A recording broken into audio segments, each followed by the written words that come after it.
All right, we're back with part 2 of the install of the adjustable coilover system for the Tesla Model 3 by Evannex. The first thing we have to do for this install is jack the car up and remove the rear wheel, and then get underneath the car and remove the rear spring arm cover. Then you're going to want to support the rear knuckle with a floor jack so you can remove the shock and the knuckle bolt. Once those are out, you can lower the rear spring arm down and then pull the OEM rear spring out. And then you can loosen your rear shock up, drop that out, and swap the top hat off that shock onto your new shock.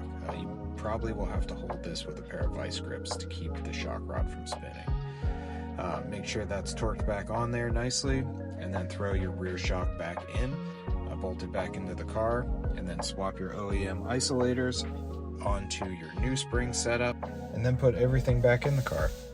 Pull that rear spring arm down, put your spring in, and then put this top section back in. It can be a little tricky to get in, but it goes in nicely. And then jack up that rear knuckle, get your knuckle bolt in, and then put your shock bolt in. Make sure everything's torqued to spec.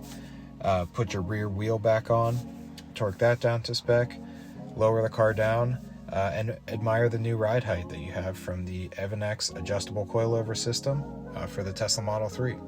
It looks so good, rides incredibly well, and I highly recommend it to anybody.